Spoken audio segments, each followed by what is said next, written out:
We are deep into the dog days, but we have a great guest with us here tonight, Representative Ed Deal. Representative Deal is from the Salem area. Remind me of the district number. I had it in front of me, and then I just made it disappear behind all these great stories that we're going to talk about here. Oh, District 17, You right? got it. Yeah, it's great East to be Salem, back. East Salem, Turner, and Edina. Did I say that right? Yeah, East Salem, Turner, State and Sublimity, Mill City, all the way up through Idana. Idana, good. I want to get that right because Yes. whenever somebody calls me and says, "Hey, we're calling from Tigert, and we understand you live near the Willamette," and stuff like that, I try to get it right. Just figure I owe it to whoever lives someplace to say it right. You got it. Yep. Well, welcome to the show, and I think you were on sometime in March or April, I think, and if I recall. Yeah, it might even have been May. Yeah, it might have been. Yeah. We're definitely in the home stretch of the legislative session, I think, around then, and we started seeing what was shaping up. But something caught my eye the other day, and I messaged you about it, that you'd done a post on Twitter about nuclear power. And there's thousands of bills in the legislature, right? Eventually, by the time all said and done, that get filed. And this one, you said you had co-sponsored a bill to help meet Oregon's future energy needs that won't be satisfied by wind and solar alone. And it's clean energy, clean, safe nuclear energy. And that really got my attention. I'm like, we've got to talk about this. Absolutely. Democrats are running around the entire country, especially our state, and saying that it's hot out, therefore we're causing this, therefore we have to get rid of all of your fossil fuel sources, and sometimes take down hydroelectric dams. And then, as we saw the other day, they're actually going to convert a fair swath of farmland, 10,900 acres of farmland out in Eastern Oregon, to a solar facility. And yet none of that's going to come anywhere close, right, to satisfying the real energy needs, which are growing in the state. And they're trying to put more people onto the electrical grid as they incentivize them to get electric cars and all that kind of stuff. And you brought this forward and talked about a great company as well that happens to be based in Oregon. So why don't you kind of fill us in on the whole thought process there in this bill? Yeah, well, this is something I've been pretty passionate about for a long time. And Representative David Brock Smith, who's now a senator, he'd introduced a bill, and I think he's introduced it in past sessions. And I approached him and said, I want to help with this. I want to be part of this. So I co-chief sponsored it with him. And basically what it would do is bring back to the voters, because there was a ballot measure way back when that banned nuclear power in Oregon unless the federal government had a repository for the waste. So we need to, in order to have nuclear power back in Oregon, we need the voters to weigh in and repeal that law so that we can even stand a chance of having nuclear power here. Yeah, that's that forever debate, right, about Yucca Mountain and stuff in Nevada. So Yucca Mountain is not an approved repository, but the truth about it is that we have been safely storing nuclear waste for a long time. My company was involved in some of that waste storage, and so I know a little bit about the details of it, but we do safely store it. We inspect it regularly. It is a very safe, clean, carbon-free energy source. In fact, it's when you look at the carbon usage for nuclear versus wind and solar, it's actually lower based on the data that I saw. So the other thing is we have a company in Oregon that is I call it a spinoff from Oregon State University. We have a great nuclear program there, but NuScale Energy has been working for years to develop a modular reactor design that's scalable. And we have federal approval for this. They're building one in Idaho. They're looking at building some overseas. I just think, man, Oregon has the state of the art technology with this. We should be leading the way and showing the rest of the country how we would implement nuclear energy in the state. Yeah, because I remember reading about this. It might have been a year or more ago that they were doing this sort of prototype, or well, I guess it's a real reactor in Idaho, but they lamented the fact that this great technology, this very safe and clean commercial technology, developed. I think it's based in Eugene, isn't it? I think It's somewhere based out of Corvallis. Corvallis. Okay, Yeah. well, like you said, Oregon State, right? Mm-hmm. And which is known for its high tech prowess as a university. So we got all these things that are developing right here in Oregon, but they couldn't actually build one of these reactors in Oregon. They had to go to Idaho, and as you said, overseas. At the same time that people are saying, well, we just need to have more clean, as in non-carbon electricity, and this is something that maybe has finally found its time. And I just posted a link to the company's website, and it kind of shows you Great. this. Yeah, it's like it says VOYGR, so Voyager SMR plants can generate up to 924 megawatts of electricity, and come in a 12 module, 6 module, and 4 module standard configurations. Yes. And so what is the breakthrough that people just don't know about in terms of these small modular nuclear reactors? Well, there's a few things.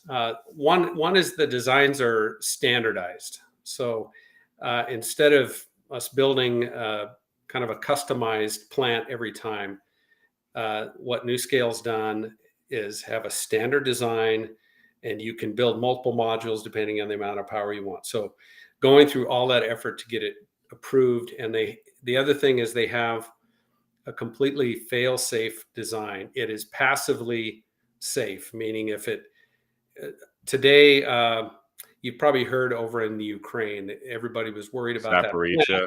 Boy, if they disconnect it from the power lines, you're going to have a meltdown. That is not what happens with a NuScale design. And I think there's another one by Westinghouse that is same idea, but it can be completely disconnected from the grid and ramp up and ramp down. If it loses power, it goes into a safe state, safe, cool state. So it's just a rock solid design. Overall, nuclear has a good safety record, but this ups the scale big time. The other thing is that the old nuclear plants, they had to look at the perimeter, and you had to put radiation sensors out around the perimeter. Sometimes it was in neighborhoods. It was outside of the plant area. The feds have looked at the NuScale design. They don't need to do that. They have a 20-acre footprint, and you don't have to go outside that 20-acre footprint. Wow. So it's a small footprint. That's the other thing. So you could take the equivalent amount of power. I think it was for 25% of Oregon's current power requirements. You could build 40,000 acres of solar, and it would only produce that power when the sun was shining. At peak rates, it had produced 25%.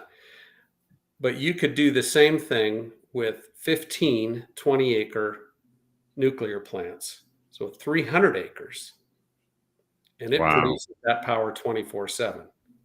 So when I think of, we have land use concerns. We don't want to use up farmland. We have recreational land. We have wildlife land. Why are we looking at this solar approach when we have something that is way more land use efficient and very safe? Yeah, no, that, and I was alluding to this recent 10,900 acre site out in Eastern Oregon. It's Morrow County. That is that's a lot of acreage to, especially since that's prime acreage. That's not like, wasteland or something. It's the kind of stuff they could grow things there. Yeah, And I don't know the details of that one, but I know that's going on. There's another one I think in Ling County that's few thousand acres or a few hundred acres, maybe. I should check and see the size of that one, but it's substantial, and it. I know that one's taking some good farmland. The farmland can be reclaimed the way they build these plants. That's the theory. mm, I I don't see a need to take any farmland or take a fraction of it yeah. with the nuclear power approach. Yeah, it's so much safer in the way they've built it, like you said, with fail safes. And I was talking to somebody about this a number of Mhm. months back, and people, the famous accidents, none of which have involved like mass casualties, just concerns. Those are all designs that, such as Fukushima, what is it, 3 Mile Island, and then of course Chernobyl. Zaporizhia and Chernobyl.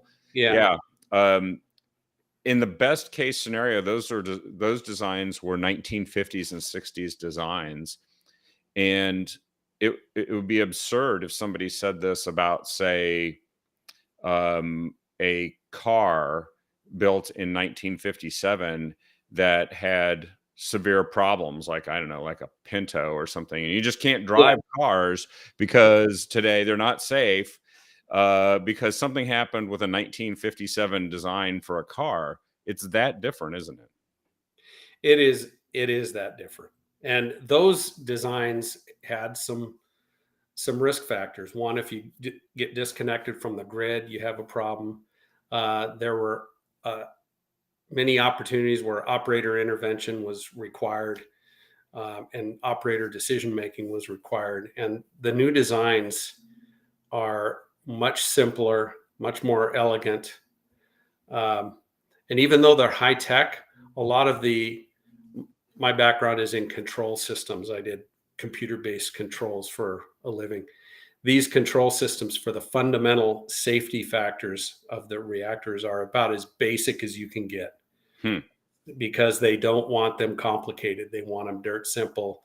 So it's very easy to understand. And when it fails, it cools down. If there's a problem, the reactor cools down. So The old you KISS can, method, huh? yeah, yeah. And I'm not I'm not an engineer for NuScale. I know some of those guys. I've talked to them.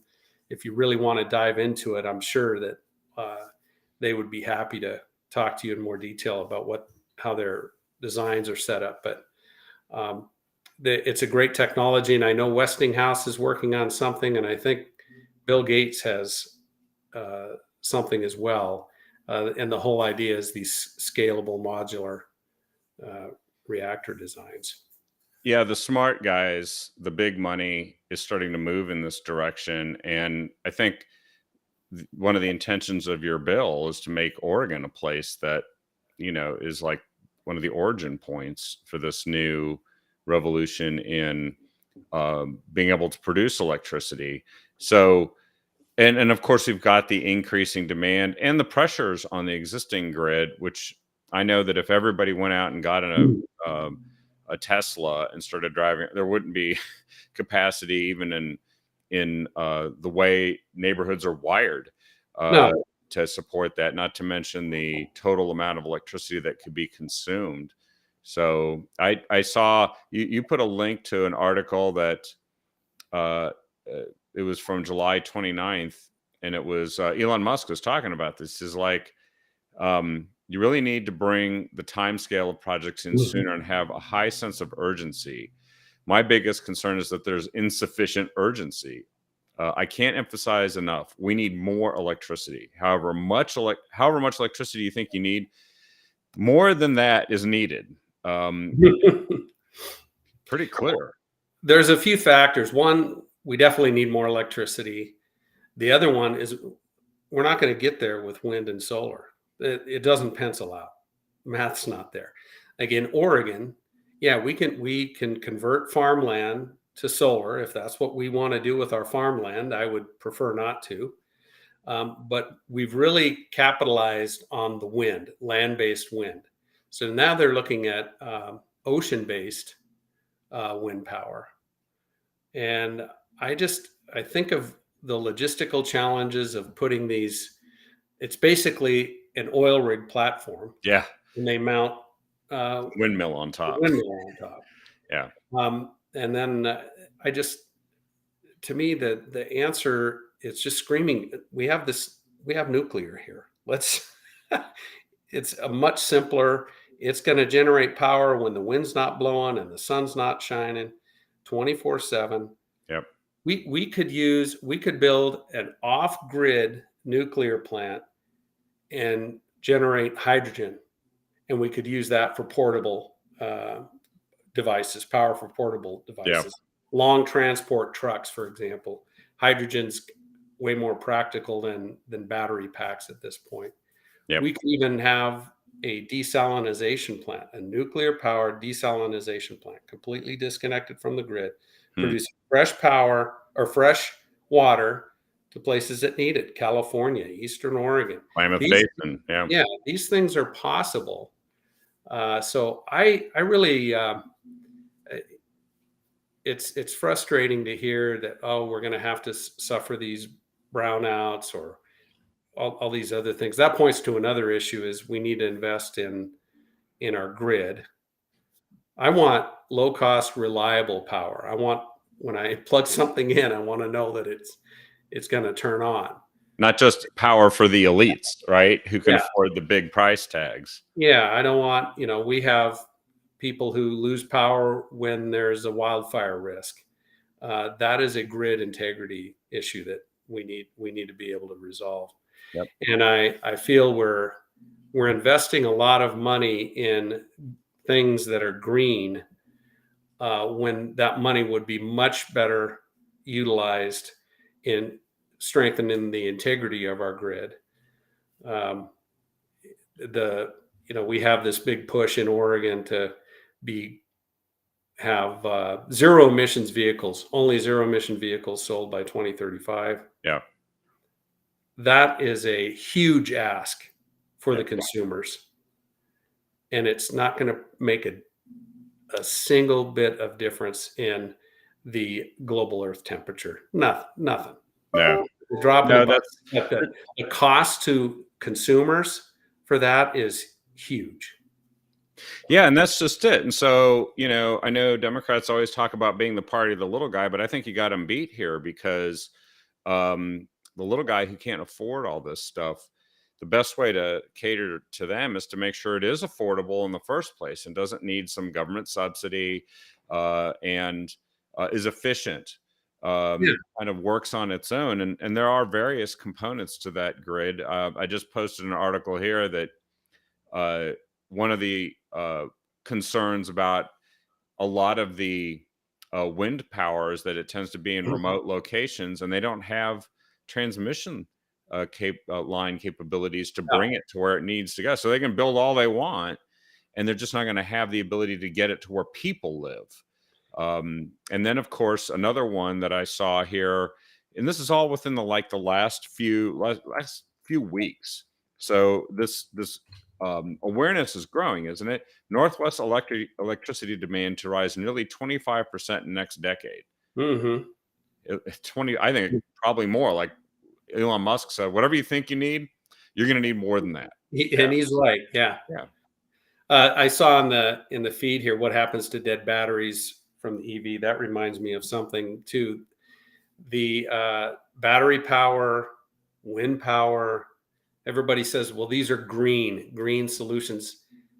They're not completely green. Every one of these technologies has issues. You know where the used blades go for the wind farms? They go to landfills. They're piling up in the United States in landfills, these massive blades, because once they reach a certain age, they can't be used anymore because there's a risk of fracturing. Yeah, they're not compostable. Yeah. And where do we get the precious metals that go into all these batteries?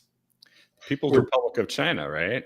We're Yeah. digging holes in the ground in Africa and other places to get these precious metals. Some of them are using slave labor.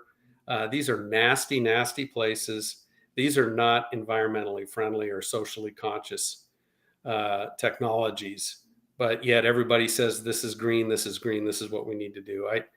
I would much rather have Americans uh, making this stuff and building this stuff than be using slave labor overseas somewhere.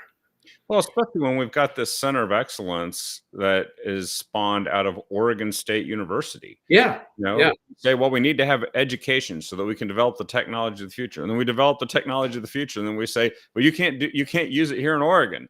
You got to go to Idaho or yeah, somewhere in Asia. And I think that we just need to get smart on this. And I think part of this backdrop right now is that there seems to be a mad rush to take away the fossil fuel options as quickly as possible. So quickly that, in fact, it's going to endanger our ability to maintain even the status quo in terms of power needs and transportation. yeah. Yeah, I think it, in my opinion, way too quickly. We need to pace it. We want to make sure that the integrity of our grid is there. Look at what California has done. I mean, they went all in building, with solar and so on, and they neglected their grid, and they're paying for that. They have brownouts. They have their grid is starting wildfires. Um, they just prioritize the wrong thing, and that's millions in tax dollars that could have been invested in other places where people would have seen the benefit. So, Yeah, and although we've managed to push back on some of the things that they're doing, like in Eugene, where this ordinance by the city council was passed, which is going to ban new natural gas hookups. The natural Northwest Natural and these yeah, other companies are telling us, look, just hang in there. All right, we've done a lot to bring in renewable natural gas in as part of our distribution, but it's affordable and it's widespread use. And then we've got hydrogen coming after that. And you were just talking about how you can have a nuclear powered plant that generates hydrogen to distribute into that grid that today now has natural gas. They're like, let's get to that point. And right now there's this mad rush because, as you said, they are trying to get rid of all these fossil fuel options, particularly natural gas, which actually has reduced carbon emissions yeah. dramatically. The switch to it, they want to get rid of that now, and with the promise that they're going to change the world's temperature, which is just absurd. They can't. They're not going to. And I like the idea of having dual energy sources coming into homes, natural gas. I've had times where my power's gone out. How do I heat my home? Well, I have propane. I have Yes, propane backup.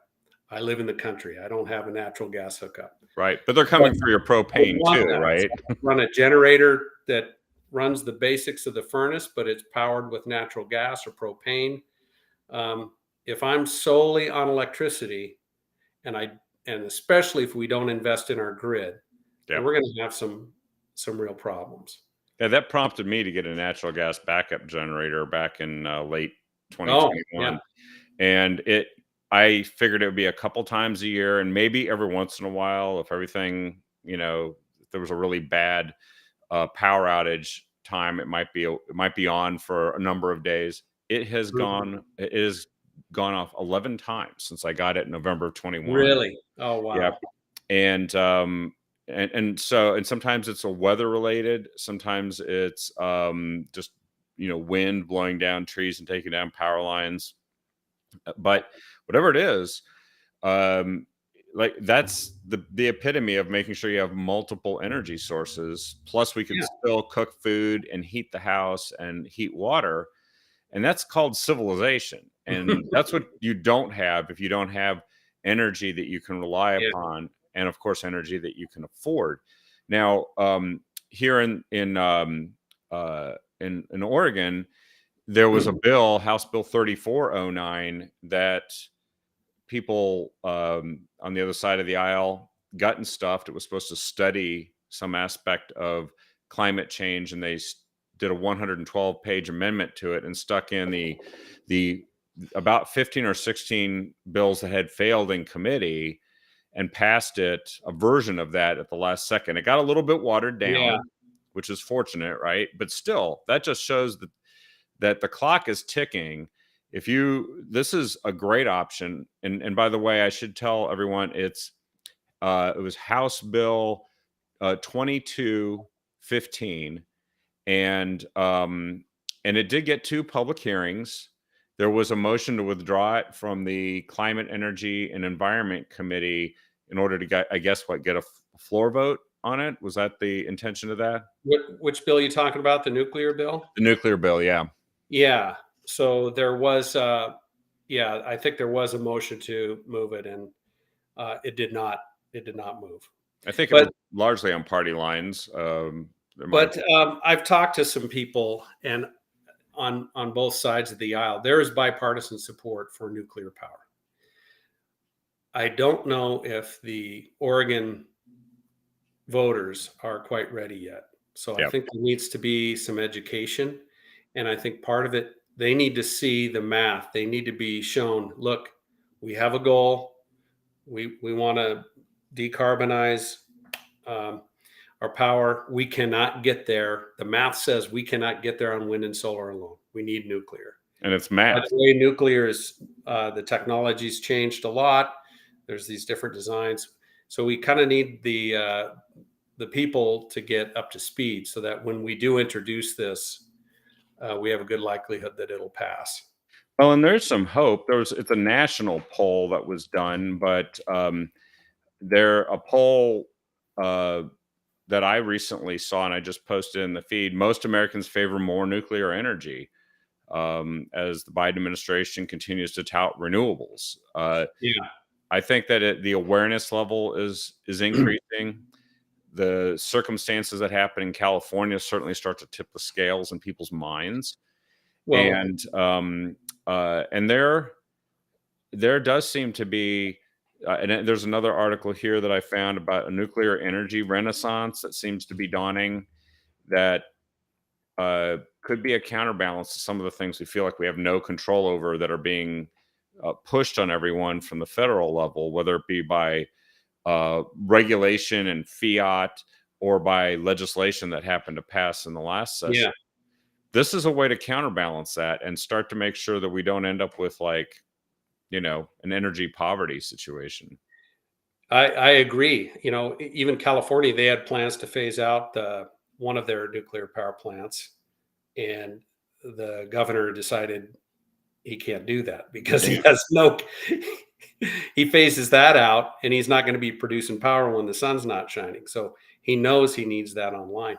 And the U.S. as a whole still produces I don't remember the percentage, but a significant percentage of our power is still nuclear power. Yeah. Oregonians don't realize that. A lot of Oregonians don't realize we have to import a lot of our power. We are not energy independent. Yeah, we could be. And part of that has also been they've been shutting down hydroelectric dams, and they plan to do more, right? The one in Klamath was just removed, I think, a week or two ago, maybe 3 weeks ago. And to me, that's insane because they say they want renewables. And I'm like, let's see, is gravity and water renewable? And we've already taken care of the salmon. They're all good. So unbelievably, it is not considered. I don't understand the thinking. They don't put it in the same category. And yes, it makes no sense to be tearing hydroelectric dams down. Makes no sense at all. We need that power. It is clean. Yeah. And these dams have been here for decades. They have. So yeah, that used to be why business is located in Oregon, right? Yeah. Yep. And the rule of thumb should be replace it before you get rid of whatever you have. This nuclear power option will be a way to at least take action on a timeline that's reasonable, rather than one where we find ourselves, like what happened unexpectedly to a country like Germany, where they found their natural gas supply from Russia not coming in, and they had shut down almost all of their nuclear plants. And then they had people literally running out and cutting down forests to heat their homes. They made a deal with the devil there. They were going to go shut the plants down and then what? Now be dependent on Russia for their power. What a ridiculous scheme that was. Yeah, and they're paying for it.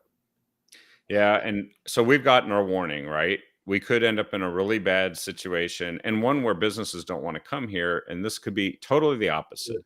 They could want to locate here because this great Oregon State technology has come forward, and now we're one of the places that not only has plenty of power, but we're part of the future trend in doing this. Now it's exciting, actually, and I liked seeing that, and I thought it's a way to kind of wrap together a whole bunch of different issues that we get little bits and pieces of, both on the fossil fuel side, solar, transmission, and all of that. And I want to thank you for bringing that forward, because I do think that bill is. I agree with you. I think some Democrats are going to sign on to this. They're going to get wise because they know that their constituents like having power. I know the governor likes having power at Mahoning Hall because they put in a natural gas backup generator when they were telling everybody else that they shouldn't have any new natural gas hookups. Yeah, I didn't realize that. Okay.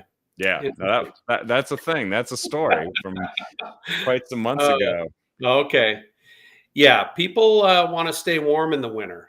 They want to be able to cook their food and have running water. And yeah, so I think that Oregon could be a leader in this. And I will continue to bring the bill back. I'm sure Senator David Brock Smith feels the same way. We'll continue to bring it back.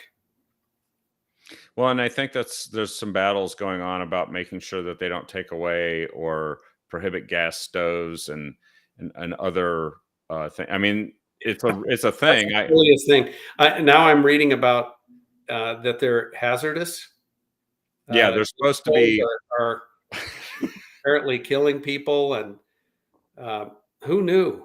I mean, all these chefs must be in shock that they're in shock, all right. But like, they have been trying to do this to people in New York State, and there's been a massive backlash to it because all these restaurants, they just can't even prepare food quickly and efficiently enough. No, it's to me, it's silly. They want to eliminate natural gas, so they make up this storyline that it's dangerous. Something we've been using for I don't know how long, probably for decades, over 100 years, maybe. Probably 100 years. Yeah, I think Northwest Natural is kind of an older company, isn't it? And harming people in their homes. It's silly. Well, and I've looked into it. There's a study back in 2013 which basically tested the entire proposition they've been promoting, and said and found in an actual test environment, which wasn't even necessarily the best simulation of an open air restaurant, so closed environments, and the danger was still not there. And they like to call it methane based fossil fuel, which is, yes, that gets burned, but they're not emitting methane everywhere. That's the funny thing, is that there's a lot of deceptive language being used. And even the Biden administration has admitted that the savings that they originally estimated from Americans switching away from gas stoves, just not, it's not what they originally thought. It's extremely small. And so these seem to be more emotional issues where they're just trying to make a point or look good for something, but actually it has a real impact, and it's not going to change the world's temperature. It has a real impact. And I look at some of the things we're doing. That's just one example of all this time and energy and resources going in that could be used elsewhere that would make a real impact in people's lives. It's a real waste. Well, so there was another couple of topics we wanted to touch upon here today. Yeah. And you've posted quite a bit about this recently, and you've probably seen even the New York Times is starting to point out that Oregon just really messed up with Measure 110. And Oh yeah. the decriminalization of drugs has led to a surge in addiction, overdoses, and the directly related phenomena of homelessness, or what many people call urban camping. Because giving many of the folks out there, they're not even interested in a home if it means that they can't go and do whatever they want as far as using fentanyl and meth, which is extremely widely available, very inexpensive, and it's affecting every part of the state. We just know that Portland tends to get highlighted, but it's a problem in Salem. It's a problem in Eugene. Yeah, it's a huge problem in other parts of the state, really all over, but concentrated in those areas. I know I'd include Bend into that. I don't know if you know, but in the China Hat area, in the forest area, uh, east of Bend, there's probably 500, 600 homeless people in that area.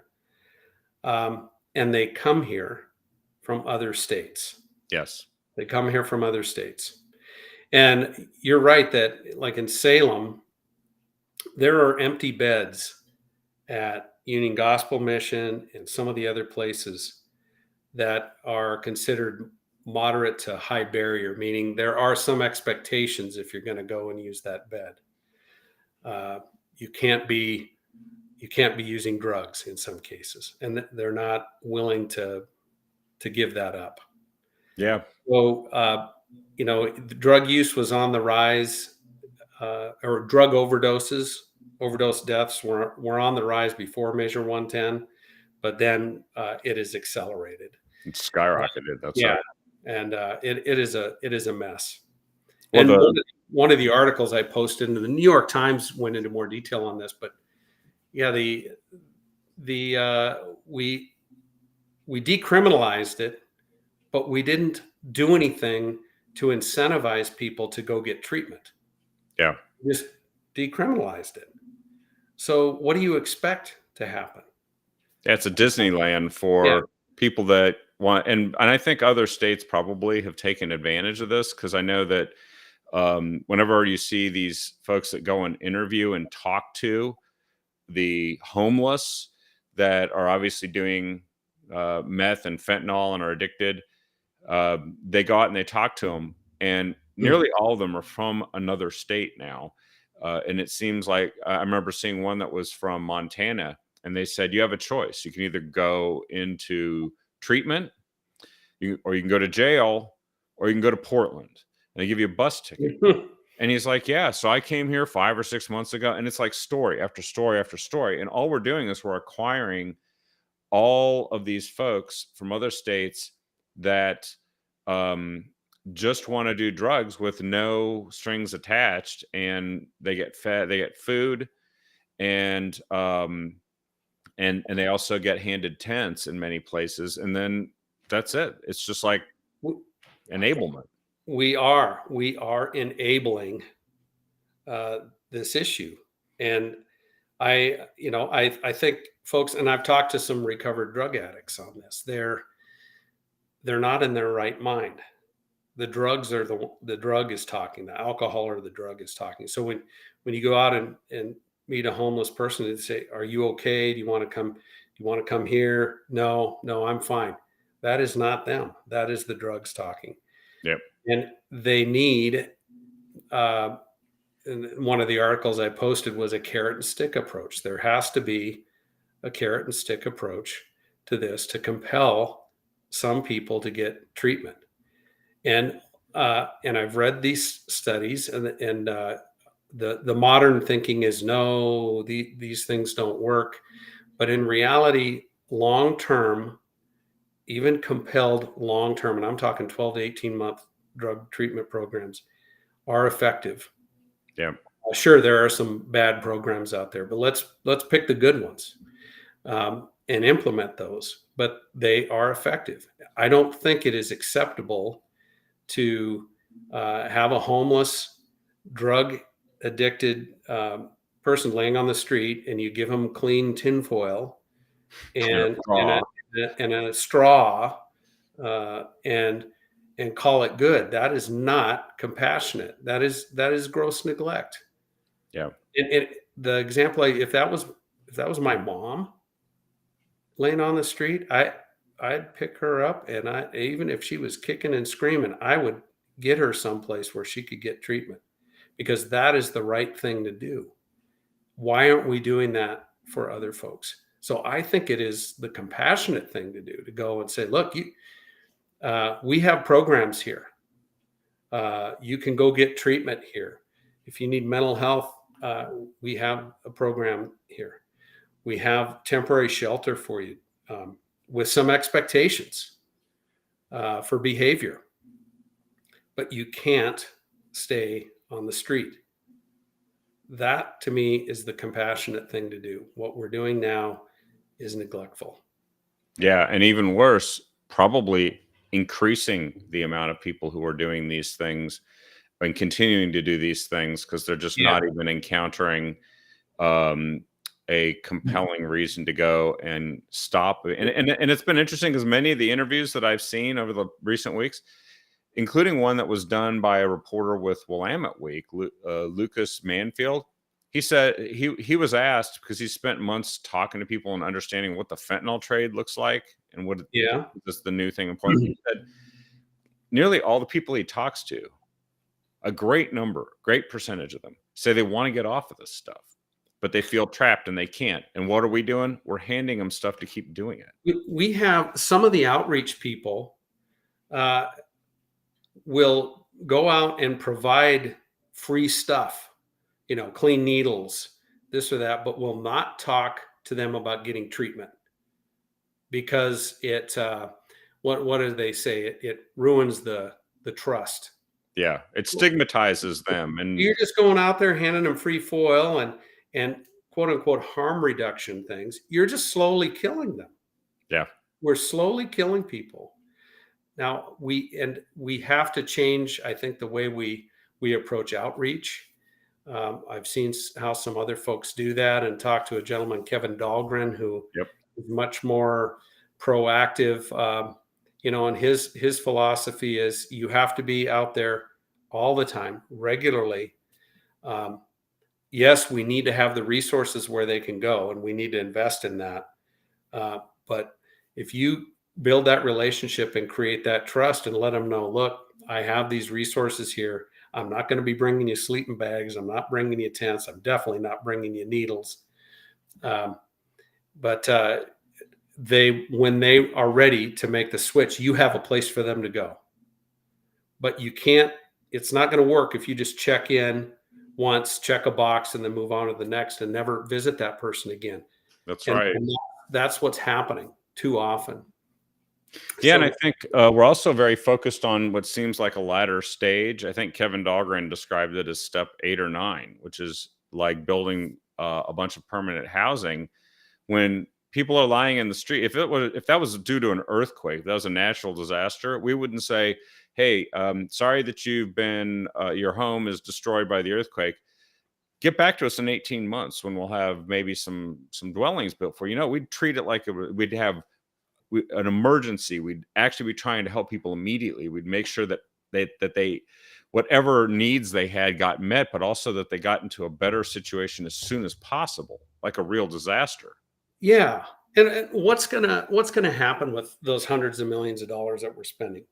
So you build a home for a mentally ill, drug addicted person, and now they're in a home and they're still mentally ill and they're still drug addicted.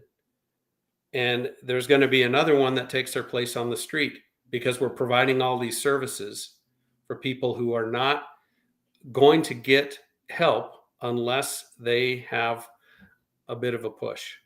Yeah. And that money is just going to be wasted. And We're going to see that we're going to build those things. They're going to fill up, and we're going to have the same problem on the streets. We have to face the fact that it's the compassionate thing to do, to compel some people to seek help, and we need to build those programs. And right now, we've done a pretty lousy job of building those programs too.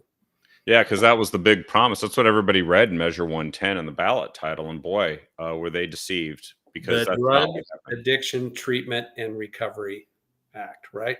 Yeah. But the Oversight and Accountability Council for ballot measure 110 is not focused on drug addiction treatment and recovery. They're focused on destigmatizing drug use.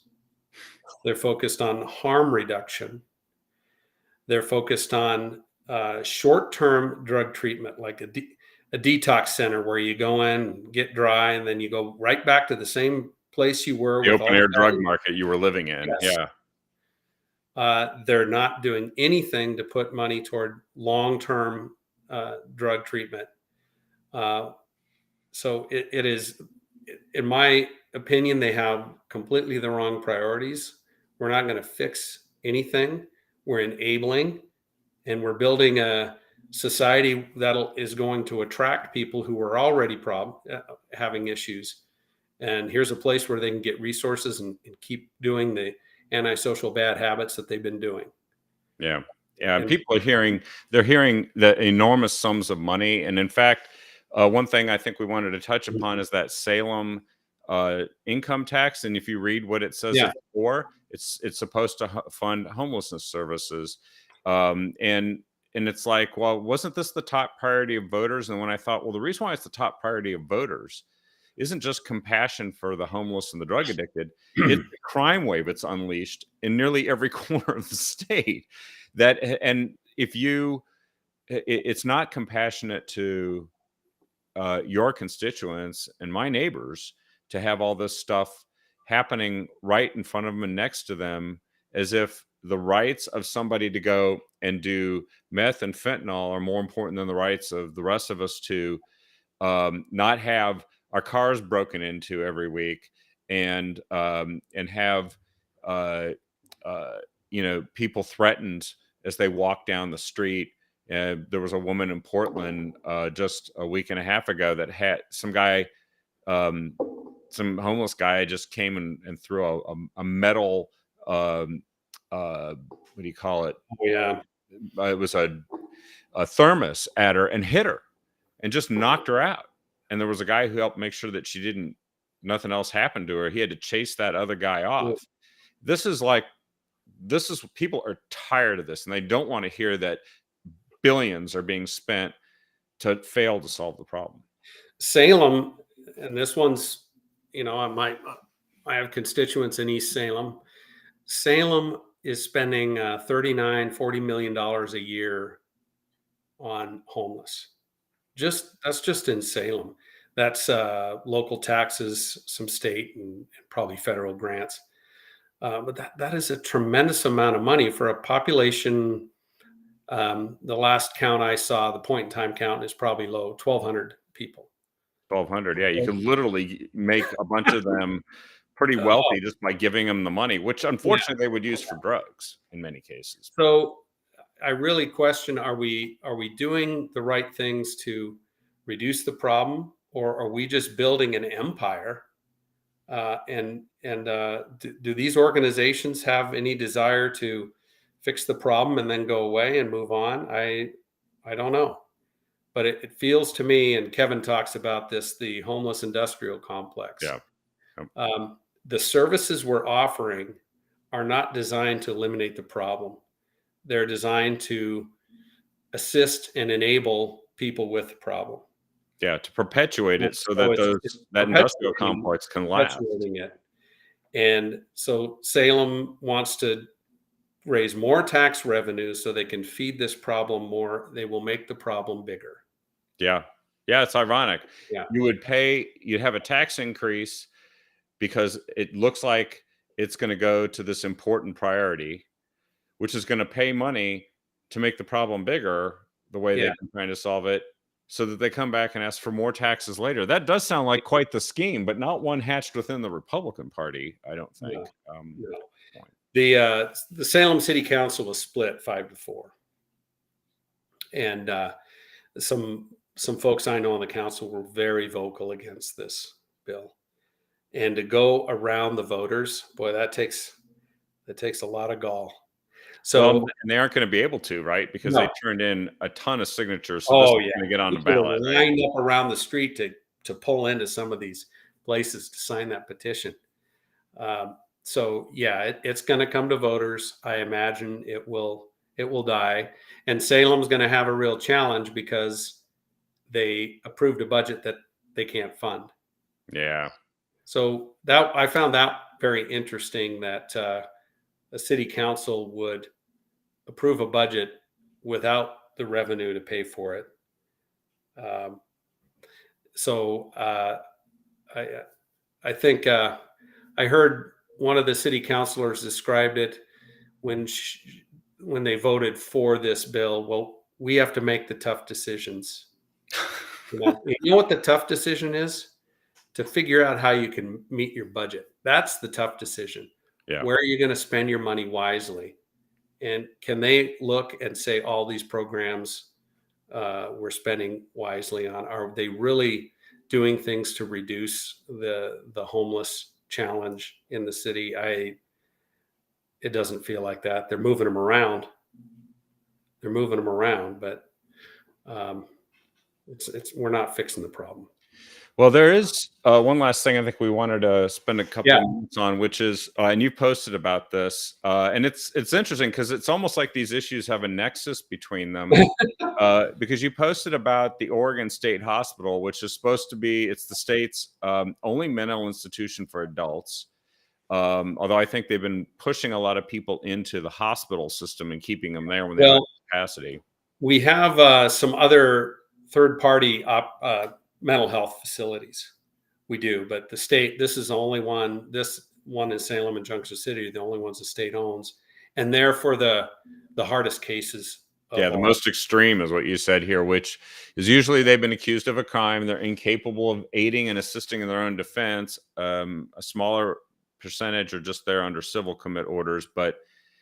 And we know people that have been released. And we've heard about it in the news that have gone out, and of course, they weren't recovered, and they injured or killed someone, and now the top priority for the Oregon State Hospital that they're all bragging about is what you posted about, which is that they're going to be able to, on a whim, get so-called gender affirming care while they're in the state hospital, even though they can't.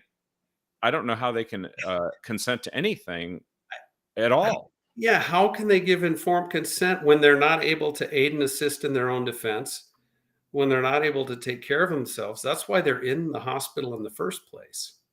But yet they can decide whether they can receive hormone treatments, which those treatments are now administered in the in Oregon State Hospital, or they can be referred to surgery. I read that article and I thought, what in the world? It makes no sense. It is so wrong. I'm blown away, and I've been focused on the House Bill 2002, really what's going on with our kids, children and teens. This is a case where we have adults who are not clearly in their right mind. These are not decisions that they're in a position to make. They really can't consent either, but now they're going to be freely offered that. And it seems like it's turned into a bit of a big business. The hormone therapies, the gender surgeries. We talked the other day about OHSU on our the show, because OHSU has a premier doctor that actually explained what these surgeries consist of and what damage they do to people for the rest of their lives. They kind of become dependent on the medical system because it's not actually what it's all cracked up to be. I'll tell you that video, it's something we made. We raised the awareness of on our Twitter channel, Real Deal, and raised the awareness of that. And I was glad to see that it was in that same video was featured at Congress here a week ago on a hearing. But it is shocking to hear him say and talk about the fact that it is experimental. That's what he's saying. This is experimental. It'll be interesting to see how things turn out. And the original YouTube video, when I found it, it had 240 views. That's it. It had been sitting there for a while. We found it. We found a few clips and shared them.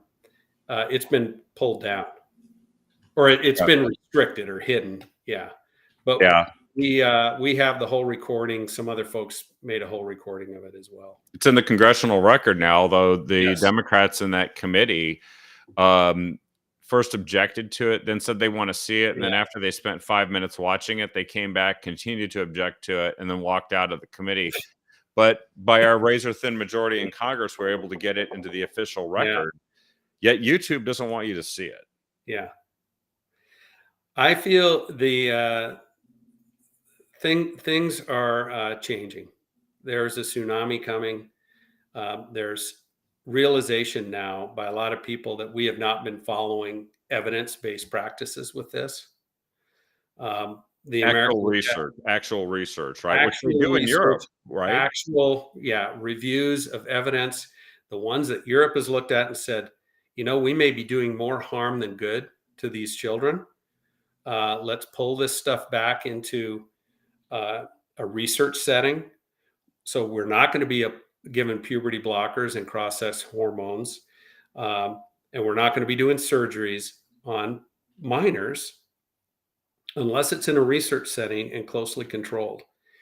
The United States, for whatever reason, all of our, like the American Academy of Pediatrics, the endocrinologists, they all signed on to this with virtually no supporting evidence. Yeah. And the AAP is kind of admitting that now. They're not changing their opinion, but they're saying, we should really do a systematic review of the evidence to get more information.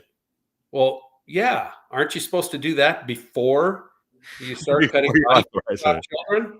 Yeah. It is unbelievable the way they went, and I don't know if you want to post that. It's another podcast from Heterodorks.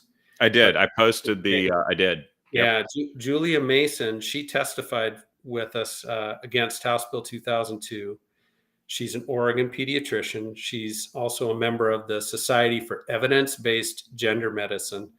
And she does a great recap in that Heterodorks podcast about the kind of the inner workings of the AAP, how they adopted their position in the first place, and her efforts to get them to review evidence.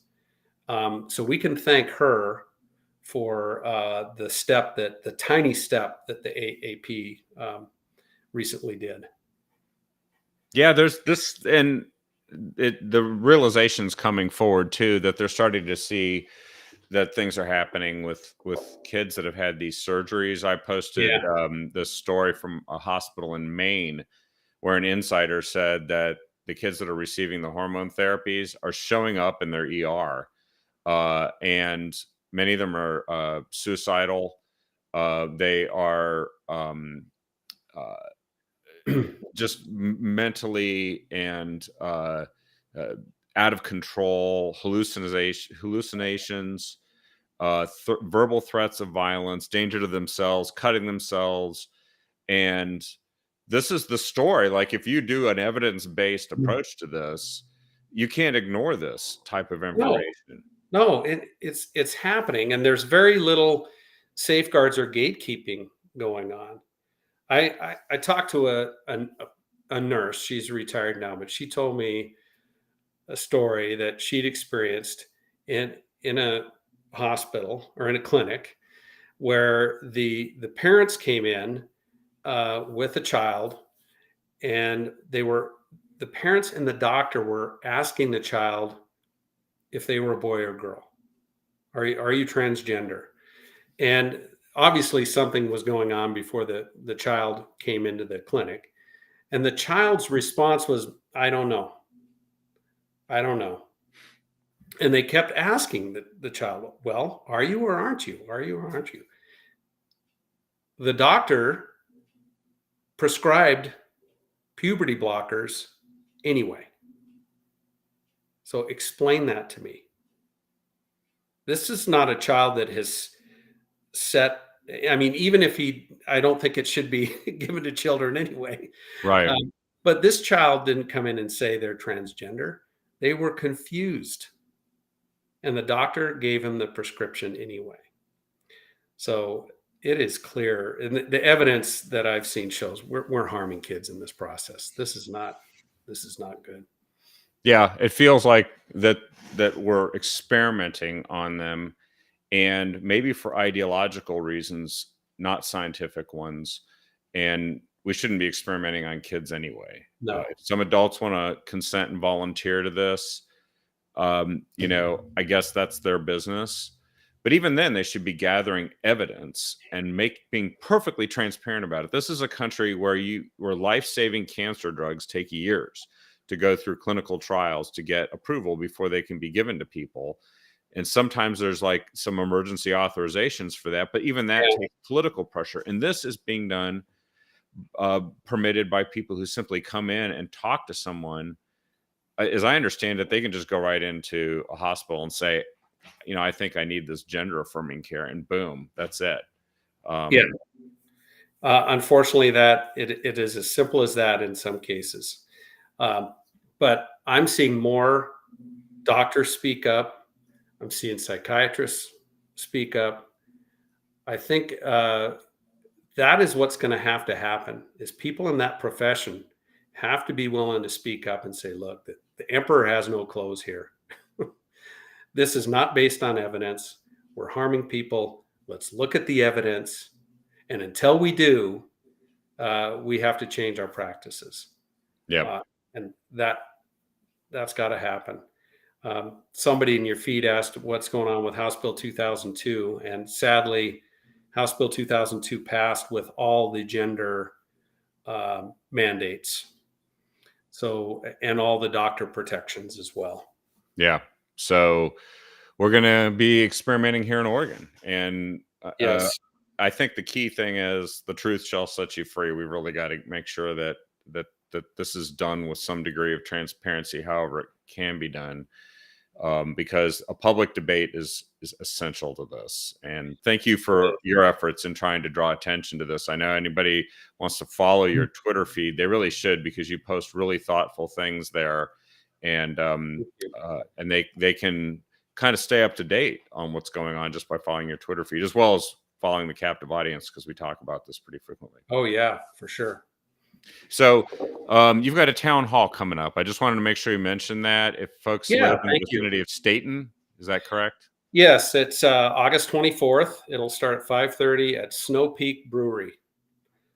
So you can come and enjoy a beverage, and we'll have a conversation. Well, I'll talk about the good and the bad and the ugly of the 2023 session, and I love to hear from folks. And I like to keep it a little spontaneous, and just talk to people and hear their concerns.